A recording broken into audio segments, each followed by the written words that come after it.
Hello and welcome. My name's Karen O'Connor and this is Things That Make You Go, This is your podcast to help you make the most of the wisdom and experience that comes with getting that little bit older. Let's get right into it. It's really nice to get to talk to you. I know. I was so intrigued when because I think we've spoken once or twice in groups, but not very many times. And so it was great when we were all in a group the other day, and I'm like, this is like my perfect group put together here. Oh, that's so awesome. I did hear you say that. I was kind of coming and going. I was dealing with technology, which is not normally like me, but it was one of those days where I'd driven from the lunch break in Wisdom from Brisbane to the Gold Coast, Sunshine Coast, so I could see my family afterwards. They were down from Gladstone, and it was one of those ones where my GPS gave me the wrong turn. I pulled into a servo to get fuel with only 5K to go, and all the pumps were closed. Oh. And then I went and sat in a park, and there were ants. Oh my God, it was craziness. Anyway, I was in two groups. Yeah, but it was such a good weekend.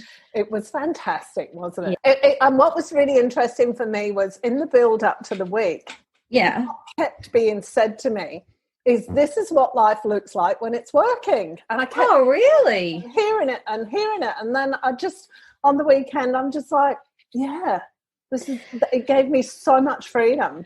Yeah. Oh, it is. It's so good because you just think, I don't know. I don't even have a good example right now, but it gives you that space to go, okay, well, if I do that, that's what's going to show up.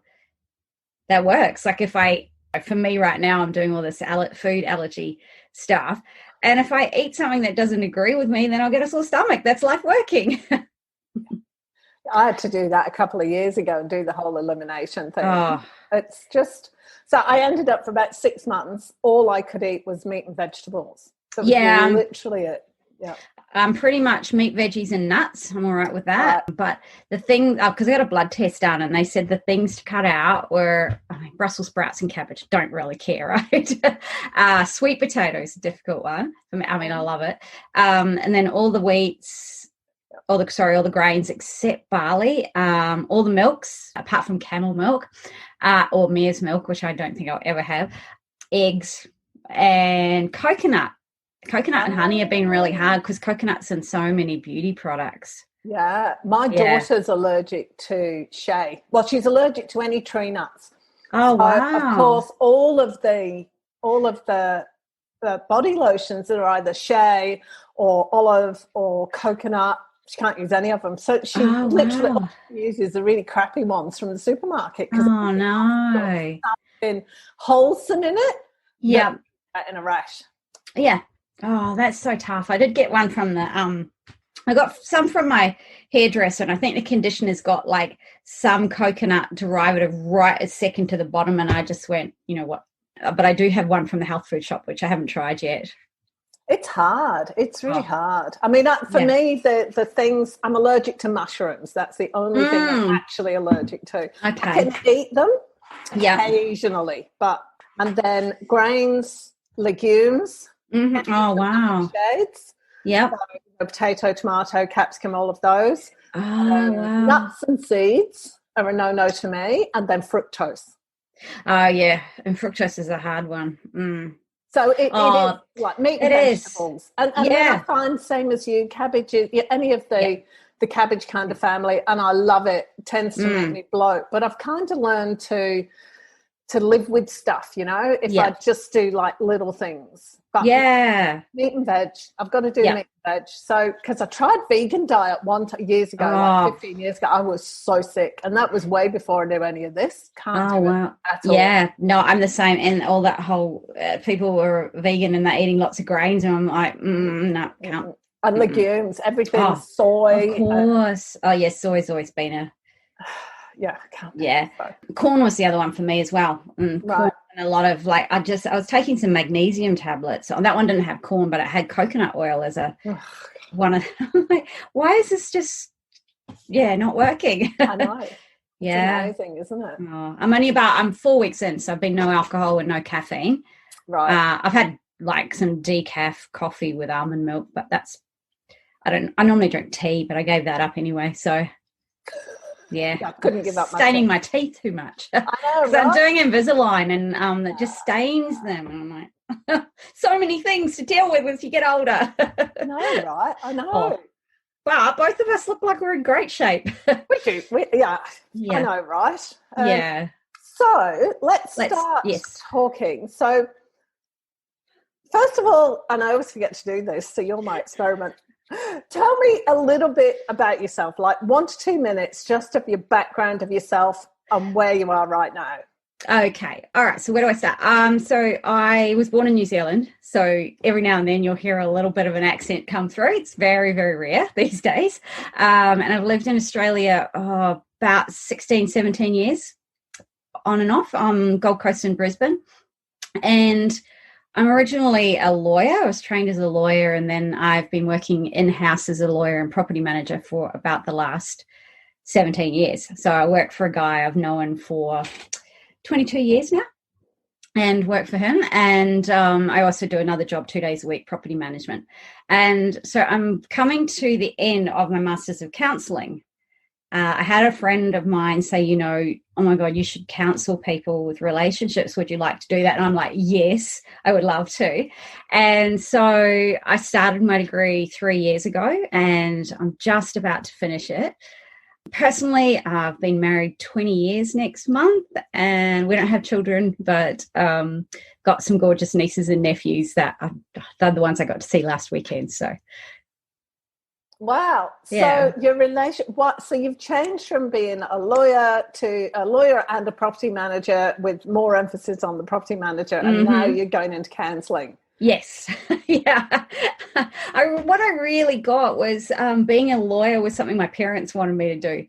I think, when I was growing up, there was the whole LA law program. I don't know whether you remember that program, but it was like the power suits with, and my parents wanted me to be a lawyer and my brother a doctor.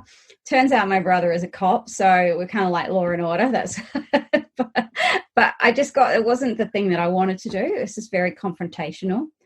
And I mean, I know with counselling and lawyering, not a word, but anyway, I'll make it up.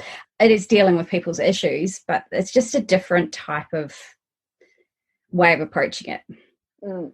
Yeah. So with the counselling, what drew you to the counselling? I think I've always wanted to make a difference with people, and it seemed like now was the right time to do it. So I'm 47, almost 48, and I'd kind of been, like faffing around with this property job going, I don't love it. I don't love it. I'm not even going to pretend. My bosses know this. That's no secret to them. And they know that, the plan is to go full-time counselling. And what drew me to the counselling in particular, so I'm studying through QUT, and their degree is very much based on, not knowing. And I will never, ever have the same experience you've had, Karen, or anyone else's have. And so you're the expert in your life, and being able to there's no way I have to be an expert in it. And I really like that ability to empower people to empower themselves. Wow. Yeah. So, and you want to, rather than it being counselling or one-on-one counselling, you want to do relationship counselling. Is that right?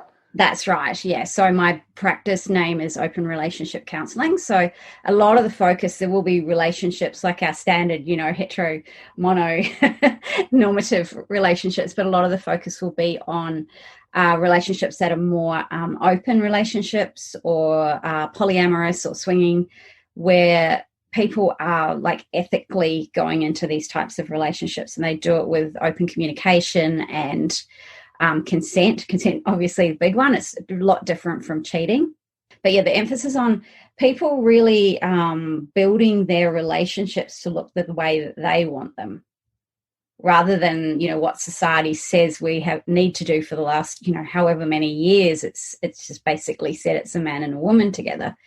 And in the last few years we've seen that change, where we've had gay and lesbian marriage approved. So there's a lot of, I'm going to probably talk too much, just so you know. No, this is great, yeah. So there's quite a few studies, like there's one study in particular, I can't remember the name of it off the top of my head, that says there's about 20% of adults in the United States have been involved in some kind of open relationship at some stage or another. It might have been when they were teenagers, or they might have had, a swinging experience, or they may have a more long-term committed relationship with somebody. And often what people find, and there's probably 50 years of research on this, that when those types of people go to therapy, quite often there's a diagnosis that it's the relationship that's causing the problem, rather than, these are people that are just dealing with, the same stuff that everyone deals with, which, we're looking at depression or alcohol and drug abuse or work issues or hormonal issues or anything like that. And sort of bringing it back to what they're actually dealing with, going, oh, it's your relationship that's the problem. Because quite often that relationship status will be pathologized. Right, that's really interesting. So what you're saying is that if somebody's in what do you want to say, non-monogamous? That's yes. the word. It's quite often, so it's often referred to as consensual non-monogamy. So right, okay. So if someone's in a consensual non-monogamy, that's like monogamous. You can say one of those. CNM, yeah. CNM. Or an open relationship. In an open relationship, then the automatic assumption from the counsellor or the relationship counsellor is that that's the cause of the problem. It's not the finances, it's not the lack of communication, it's the relationship issue. And right, so yes, it's not all counsellors, obviously. That would be that'd be some kind of story in that, but that's what most of the researchers, and the researchers even up until the last 3, 4, 5 years, that says that still is showing up, that the counsellor thinks it's related to that, rather than, like you said, finances or lack of communication. Yeah, because the three big ones are like finances, lack of communication, and affairs, isn't it? That's right. Ones? Yeah. I mean, sex, drugs, or money, isn't it? Yeah. So why that particular focus? What drew you to that? Well, I think. Sorry. Just feel free to talk as much as you want. Like, okay. I'm really happy to find out about this. I'll stop you if I need you to stop, but don't feel like you're saying too much. It's great. Okay. Well, I think, I've had lots of people I've known through the years that have had those kind of relationships. I think it's because it's an area that's not really well serviced in Brisbane. I kind of saw a niche for it. That was one of the reasons. And then as I started to read about it more, I got that there really is an opportunity there, and that, I think one of the big things is that all of us, what we want in relationship is love, and you can probably throw a couple of things in here. You want respect and communication and being cared for and supported. Like it's the same regardless of what relationship structure you're in, and I think just being able to provide that for people is amazing. So you said that there's an opportunity in Brisbane. Yeah, I can't see, that's what I started laughing. Can't see Brisbane as being the centre of the universe for this kind of thing, where it's, fully supported and everything. I think Seattle might be. I can't remember. It's one of the cities in America that's like, oh yeah, that's just normal. But yeah, I think in Brisbane there's maybe one counsellor that's very poly-friendly. And do you want me to share what poly means? Okay, so polyamory is, so you've got the different types, right? So you've got polyamory, which is where, you'll have a couple or a threesome or whatever number of people, but they're all in committed, loving relationships with each other. And it comes from being able to love more than one person and being able to commit to more than one person. And the structure might look different. It might be, you have 3 people, so say 2 men and a woman, or 2 women and a man that are in a relationship and they're all in a relationship with each other. Or it might just be what they call a hinge, where it's just, say, a woman is in relationship with 2 different men. Or you might have 4 people or 5 people and they're all involved with each other or not involved with each other in various configurations. And then that's different from swinging, where swinging is just having sex with other people without having the emotional tie. And couples might often have another couple that they have sex with, but there's not, and they might even be friends with them, but it's not that emotional commitment that comes with, intimate relationships. I have to say, I can't imagine like the amount of effort it takes from me for my relationship, and particularly because I've got 4 kids as well. I'll be buggered if I want to do another relationship. Like I haven't got the time or the energy. So I'm a bit, I suppose, bemused, and also a bit like, wow, because it's a lot of effort to maintain one relationship. Never mind, complicating the whole matter by all this other stuff going on, Absolutely. It's not easy, and it's not for everybody. That's what I would say. It's like you need to have a very, very high level of communication with your partner and partners. And, so many people would say, no, I don't want to do it. It's really hard work having one relationship, and plus my job and plus my children and everything else that's going on in my life. And then there are people that have more room for that kind of thing. And it might be that they are looking for a particular, a different sexual style than their current partner enjoys. They just might have something that they want to explore, and they could go do that with somebody else. Or they might just have the ability to love more than one person. So is there a particular kind of personality or that does this? Good question. From the people I've met, I wouldn't say there's a particular type of personality. It does tend to be people that have higher education, and that's not across the board. It's but people that are very interested in education or learning in some aspect, whether it's formal or not. But I would say the majority of, especially polyamorous people that I know, have higher degrees. So that's again, like I said, that's the people I know. Yeah. So that's like a curiosity. It's people who are very curious in life, maybe. Yes. Yeah. Generalization here, but maybe the more curious people are the ones who can deal with this more, because I should imagine, like, you've also got to be very secure in who you are and secure in your relationship with the other people. Definitely. Like, I wouldn't recommend opening a relationship unless you you start there, or you've got that secure connection with your existing partner. And then I think regardless of whether you're starting a new open relationship or you've been in one for 10 years, 20 years, that jealousy can still come up, which is linked to the insecurity that you talked about. And there's some great books out there. The Ethical Slut is a really good one for talking about jealousy and what the causes of it, because it can be a number of different things. It could be that person is better than me, or I'm worried about being left or abandoned. And so there's a lot of root causes of that jealousy. And once you start to dive into those, then you can see, well, where else am I being insecure like that in life? Or what is it that has me feel unstable and not grounded and not loved and cherished and supported? Because there's that tendency to want to get it from other people, but once you know what it is, that is the thing that gets you, like really gets you, then you can start to provide it for yourself. So there is a theory that opening a relationship is also a very spiritual journey, because there's a very much a tendency for us to want to have other people make us happy. And you're learning to make yourself happy and learning to be, by yourself on the couch when your husband's out or your girlfriend's out or whoever it may be is out on a date. There's a lot of emotion to process. I can't even imagine.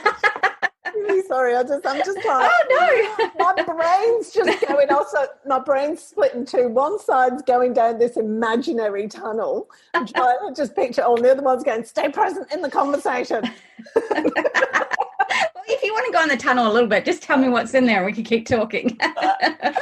Well, I've just wondered, like, I was relating it because this is an entirely different scenario to, what's that program called? The one based on the Mormons where Big Love, where it was, that kind of thing. Yeah, Sister Wives. This is completely different to that, isn't it? Yeah, it is different. So that's polygamy. Right. Where one man can marry several wives, and then there's polyandry, where a woman can marry several husbands, and there's a few cultures in Africa that allow that. I'm not sure where else. And then you've got polyamory, which is consent between both of the partners, and it's a very equal thing. And, you know, then people might negotiate that it's just the husband that goes out and sees somebody else, or just the wife. But there's very much an emphasis on it being a lot more consensual, not religious based or like a traditional thing. Right. So how would people, so say it was just the wife that wanted to go out and create another relationship. How would, and I'm assuming they'd then come to you and go, look, this is what we want to do. What processes do you have to go through to create a feeling of consent and security and all the other things, you know? So there's a couple of stages. So you'll probably, there's the people who are thinking about it and haven't talked to their partner yet. By the way, darling, the reason we're here is well, in that case, I'd get them to come by themselves. Like that's one of the services I'm offering, is that they come and see me by themselves, so they can actually just have the conversation and look at, well, why do I want to do it? Right. I mean, because if it's, you know, I don't like my partner anymore, so I want to sleep with somebody else, that's probably a road for disaster when you're opening up your relationship, right? But if there's another reason, so there's the talking to the person by themselves before they even broach the conversation. And then with that, having them having the conversation, and then both of them coming to me. And what I am offering is that, you know, say the woman's seen me and she's talked about it. And quite often, you know, I don't know whether you've ever been to couples counselling or you know anyone that has, but say you get a person, like one of the couples been to this therapist and thinks they're amazing, and the other one will be, well, no, they're going to be on your side already. You know? So I'm offering like a free session for the other person, so they can come along, get to know me and know that there's not any side taking going on. And then the idea is to get them both in the same room and just sort of start to talk about, well, why do you want to do it? And then also strengthening that relationship between the two of them.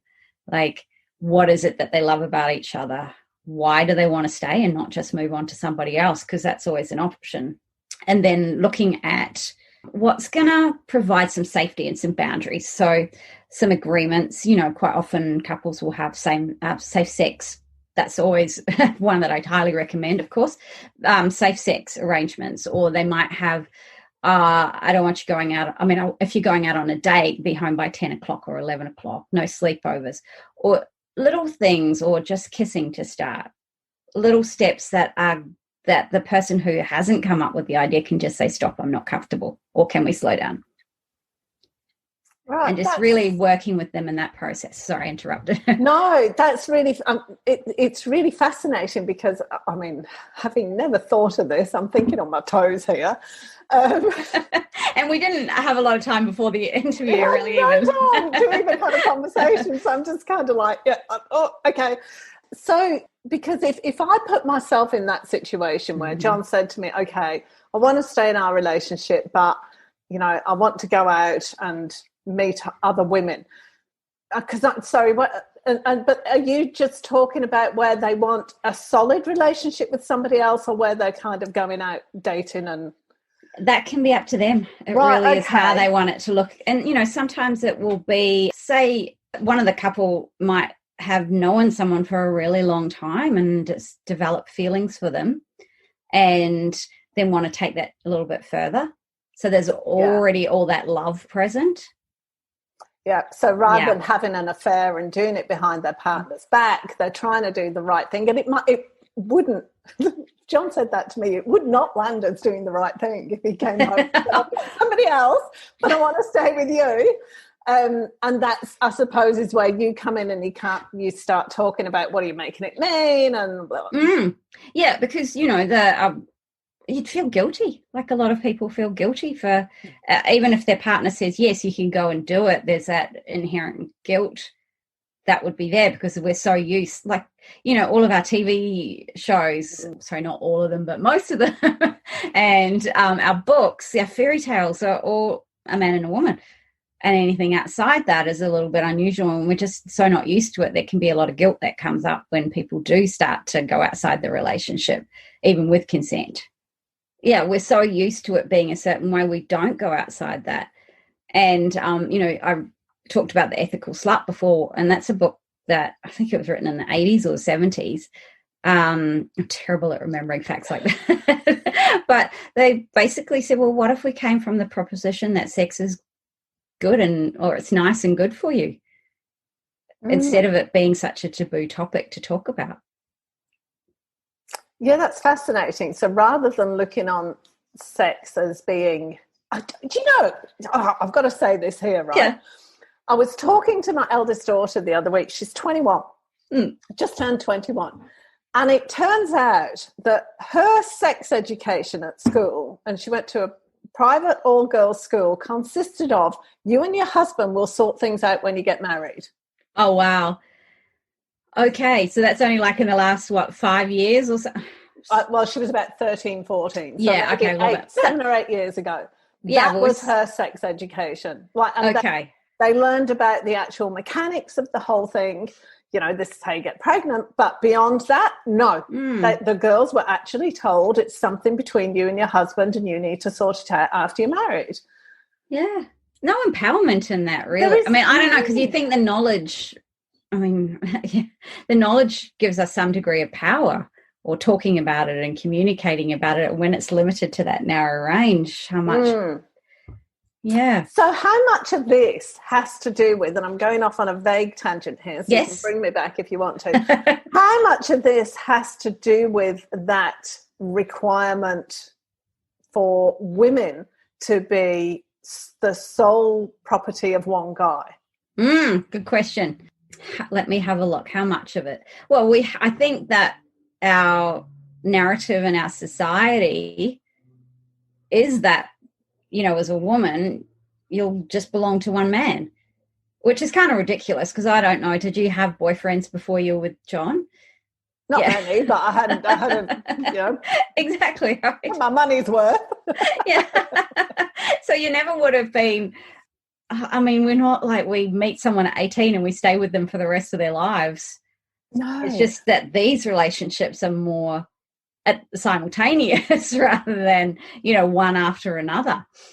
And it's something I can't get my head around, because it's almost like then the core relationship becomes something like, not the same, but like your family, where your family's always there, but you're still wandering off and creating your own life in the world. But, you always come back to your family, that kind of thing. Might not be the best analogy, but, Well, it's definitely one way that's done, but that family might start to shift and change too. It might, like if you've got a partner that's been in a relationship with someone for, 2, 3, 6 years, someone that's not the wife or the de facto, then that person might get to be part of the family as well.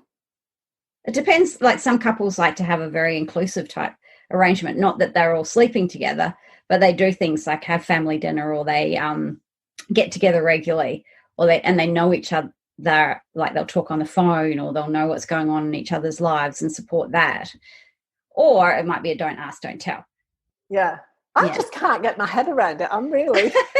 I know. Well, there's a lot of different structures for it. So. Yeah, but at the same time, I find it really fascinating, but kind of not being able to put myself in that situation, I'm really struggling to verbalise, because I just can't get my head around it.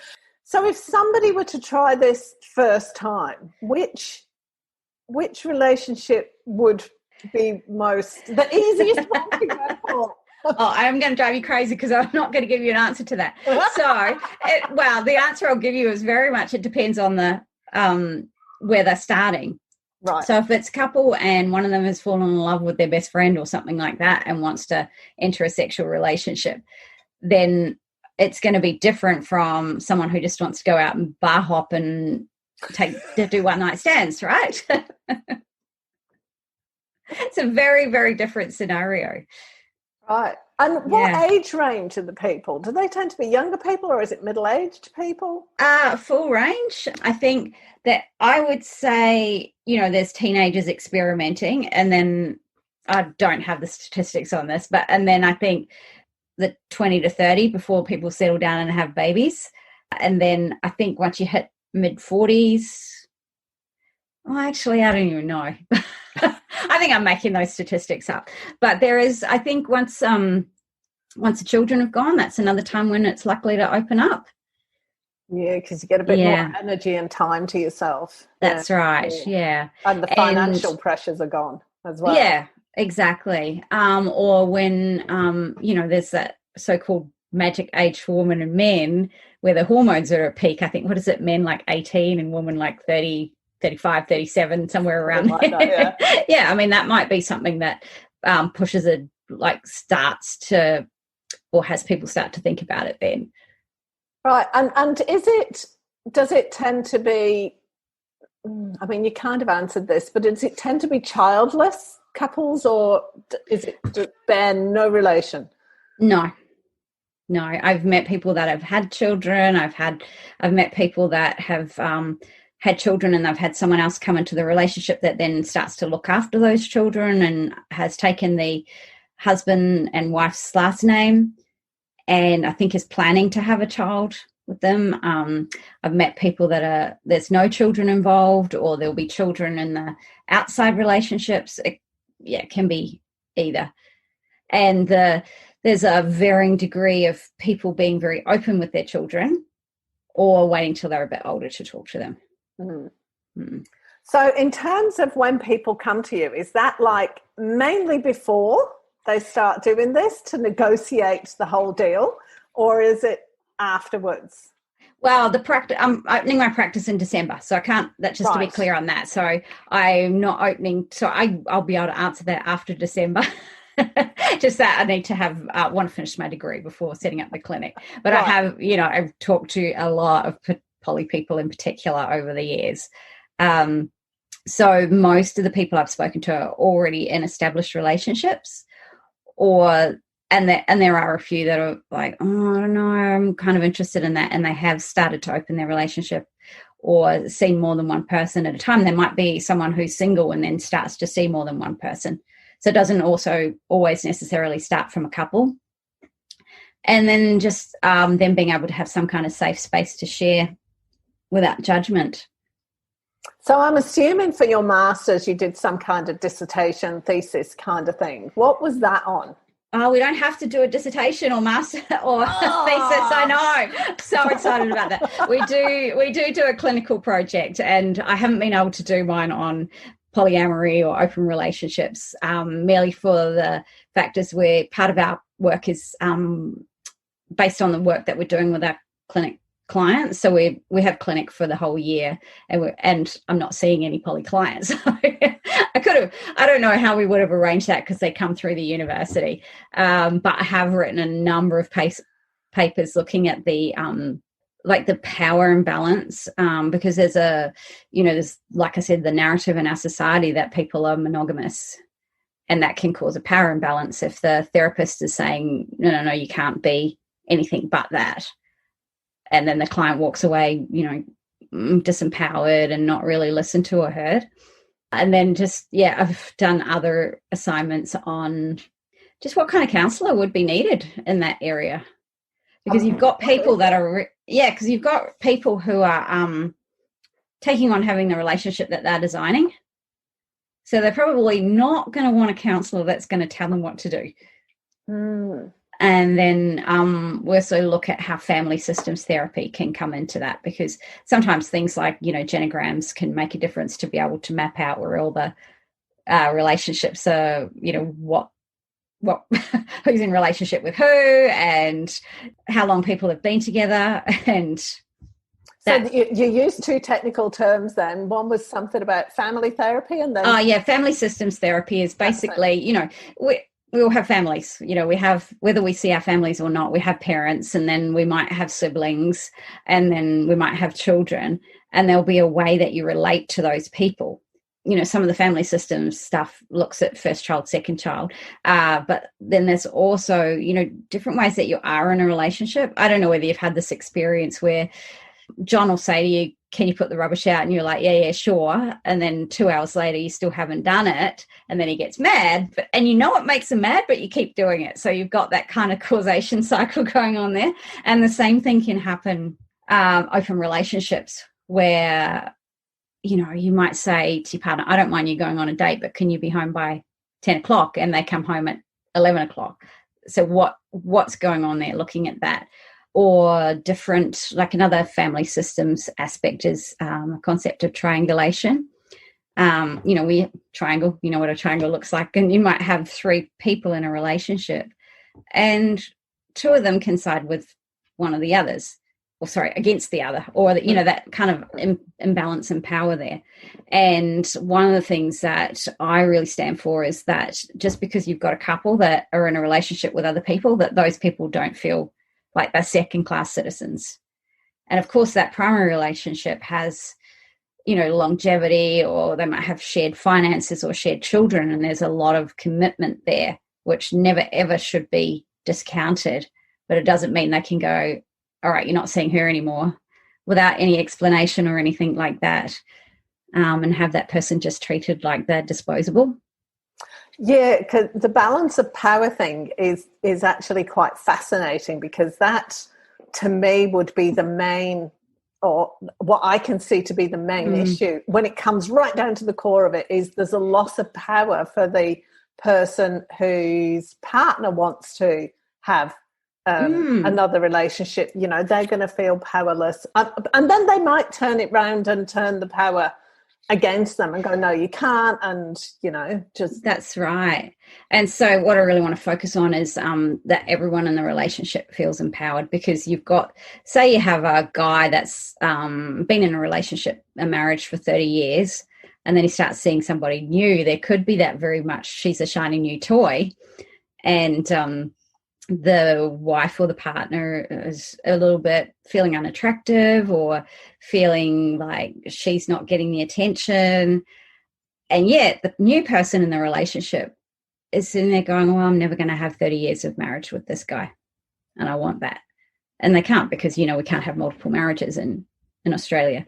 So there's a lot of kind of envy both ways, sometimes jealousy, and like just looking at that and like starting to unravel it for people so they get some kind of power over it.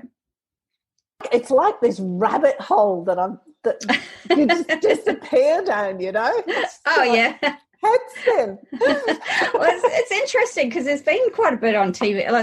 I watched a couple of shows, I think it was a couple of months ago, and it was really interesting because there were two shows in a row that had a reference to, open relationships. One of them was The Politician, where one of the state senators had been in a what they called a throuple for, 10 years or something like that. I know. I knew that would make you laugh. Media, don't you?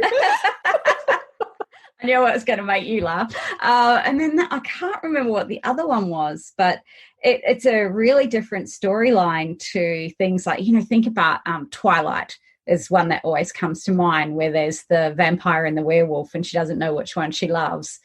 And there's always that playing off. And it turned out that the werewolf was in love with her daughter when she had it. But, normally there's that real kind of competition and fighting over somebody rather than... That's it. There's a winner and a loser. There's a winner and a loser. Yeah. Yeah, and what if we brought community to it? Yeah, or just took out. So there's a lot of comparison. I mean, that would be the cause of the jealousy, the lack of feeling of loss of power and everything, is the comparison, isn't it? That's and that right. was what you said about the other love interest as well. She's feeling a loss of power, or he, whatever it is, because they haven't had 30 years of marriage, And it's all comparison and win and loss. It's like there's only black and white. You can only win or lose. That is our society's perception of this. Yeah, that's right. And it's very individualistic, like what can I get, rather than how can we make that whole group of people happy. Yeah. And satisfied and, really supported and loved. Yeah. I like to think that that I'm really open-minded. And it's interesting how I notice that, when something comes up that is left of my field, I'm just like, whoa, I'm really thrown. I think a big part of my style of therapy too is challenging. So that fits perfectly. Yeah, I mean, not not like you got to do, but actually, well, what do you think about that? And kind of throwing something.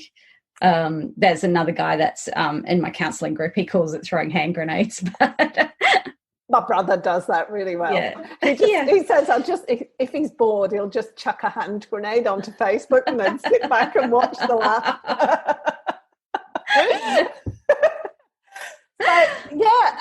I find it intriguing that I'm finding it so difficult to get my head around it. That's what's fascinating me. I'm like, isn't that interesting? Yeah. Because I can, one of my things is I can put myself into other people's shoes. Might not like it and I might not agree with it, but I'm pretty good at doing it. But in this case, I'm just like, I cannot comprehend it. I'm really just like... It is interesting. And I mean, like I said, you're just so saturated with couple stories. And all the Disney princesses, they get to know their friends and live happily ever after.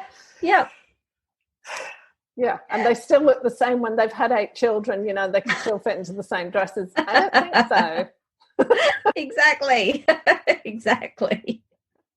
And it's just like relationships. There'll be times when you're attracted to other people. You're not going to do anything about it necessarily, but there's like that thought that once you're with somebody, you're going to be with them, and you're not even going to think about, you see that guy walking down the street and go, oh, he's got nice arms.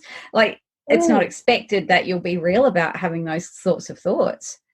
No, it's not, is it? And it would take a complete shift, a complete paradigm shift to go, okay, I've still got my relationship here. That's my solid relationship.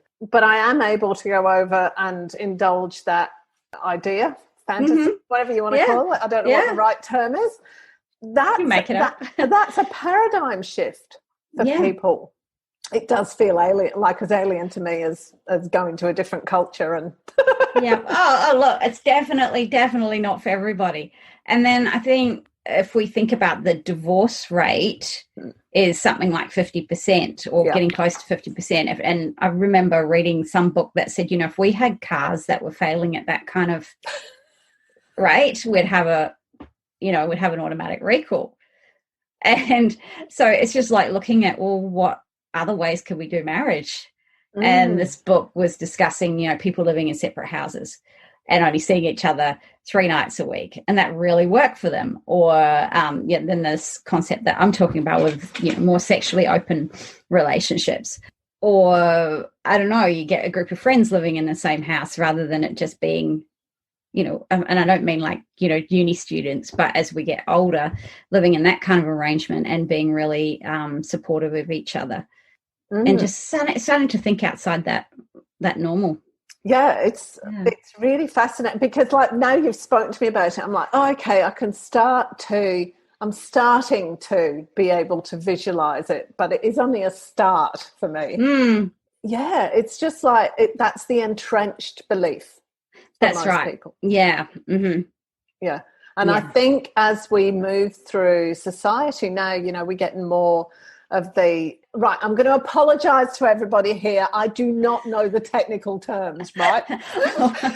The non-binary and the whatever else. And I believe that if you're attracted to somebody, regardless of your gender, regardless of whatever, you should be able to enter into a relationship with that person if it's dual consent. That's my belief. Yes. And as we move down that path, then it's only natural that this perceived only way of having a marriage, of 2 people in a marriage, will then start to change and will then there will become other options because it won't be quite so rigid and structured. Yeah. I think my boss and I have been talking about this in the last week, is this whole spectrum of male and female.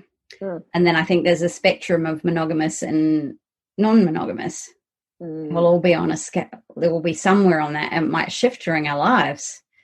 Like even if you were, say, in a polyamorous or some other form of open relationship, and then you had children and your focus was on the children, you might slide back to the more monogamous end. But then after the children's are gone, your hormone might go crazy and you're like, yeah, I want to sleep with more people or have intimate relations. And it's not all about sex, right? A lot of it is, there's something that your partner might not be providing for you emotionally, or there's something you want to explore emotionally with somebody else. Then you might move up to this other end. Yeah, that would make more sense to me, that it's not like you make a decision at 18 and that's it, That's right. Yeah, exactly. Circumstances and personality change as we go through our lives. We're not the same people. That's right. And then we might be dealing with something. I mean, you might have a partner that you love that is unable to be intimate with you. Say they've got sick, or there's some kind of disability. That might be another reason that you'd want to go outside the relationship. It's fascinating. Well, we've been talking for about 50 minutes now. Oh, really? Oh, wow. I know. Everybody says that. I don't know whether it's just me. When everybody talks. Everybody goes, really? We've been talking for that long? Oh, it's so great, because I've got a workshop next Saturday for therapists for working with this demographic. And I'm like, I've got an assignment to do this weekend, and I don't know when I'm going to get time to really get to start to think about it. So this has been fabulous, because it's actually getting me thinking like back into that and thinking about, well, what do we need to cover next weekend? Fantastic. No, it's been great. Me being a complete novice. It's good. You've had to explain everything to the end. Well, yeah, that's one of the things that people that go to counsellors say. They're like, we spent the whole time explaining everything. And being able to come to someone who does know the terminology, and I mean, look, I wouldn't say I get 100% right, and there's all different definitions, but someone who does know the terminology it makes a big difference. Yeah, just to have people feel at home and a little bit safe. And yeah. But no, thank you so much. You're welcome. I really enjoyed that. That was so cool. If you enjoyed this episode, be sure to subscribe so you're notified when a new episode is posted, and rate and review this podcast and share it with your friends, please. Thanks so much for listening, and I hope you're leaving with some great ideas that can make a difference in your everyday life. Until next time.